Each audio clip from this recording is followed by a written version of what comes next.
Oasis Audio presents The Book of 2 Samuel from Holy Bible, New Living Translation. Read for you by Dr. Theon Hill. 2 Samuel 1.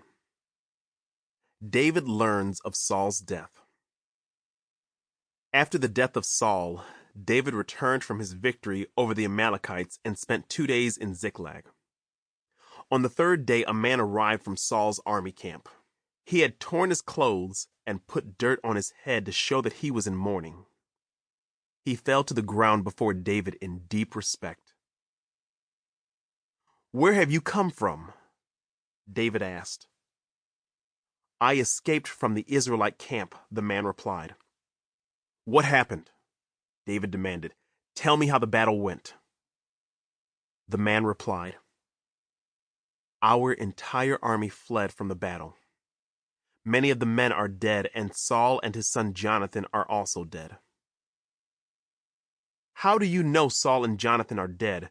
David demanded of the young man. The man answered, "I happened to be on Mount Gilboa, and there was Saul leaning on his spear with the enemy chariots and charioteers closing in on him. When he turned and saw me, he cried out for me to come to him.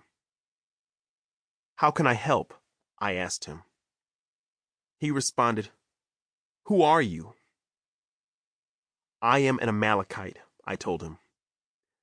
Then he begged me, 'Come over here and put me out of my misery, for I am in terrible pain and want to die.' So I killed him," the Amalekite told David, "for I knew he couldn't live. Then I took his crown and his armband, and I have brought them here to you, my lord." David and his men tore their clothes in sorrow when they heard the news. They mourned and wept and fasted all day for Saul and his son Jonathan, and for the Lord's army and the nation of Israel, because they had died by the sword that day. Then David said to the young man who had brought the news, "Where are you from?" And he replied, "I am a foreigner, an Amalekite who lives in your land." "Why were you not afraid to kill the Lord's anointed one?" David asked. Then David said to one of his men, "Kill him." So the man thrust his sword into the Amalekite and killed him. "You have condemned yourself," David said, "for you yourself confessed that you killed the Lord's anointed one." David's song for Saul and Jonathan. Then David composed a funeral song for Saul and Jonathan, and he commanded that it be taught to the people of Judah. It is known as the Song of the Bow, and it is recorded in the book of Jasher. Your pride and joy, O Israel, lies dead on the hills. Oh, how the mighty heroes have fallen. Don't announce the news in Gath. Don't proclaim it in the streets of Ashkelon, or the daughters of the Philistines will rejoice, and the pagans will laugh in triumph.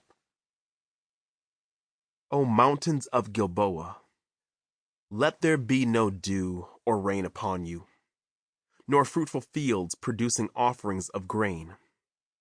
For there the shield of the mighty heroes was defiled. The shield of Saul will no longer be anointed with oil. The bow of Jonathan was powerful, and the sword of Saul did its mighty work. They shed the blood of their enemies and pierced the bodies of mighty heroes. How beloved and gracious were Saul and Jonathan. They were together in life and in death. They were swifter than eagles, stronger than lions. O women of Israel, weep for Saul, for he dressed you in luxurious scarlet clothing, in garments decorated with gold. Oh, how the mighty heroes have fallen in battle. Jonathan lies dead on the hills.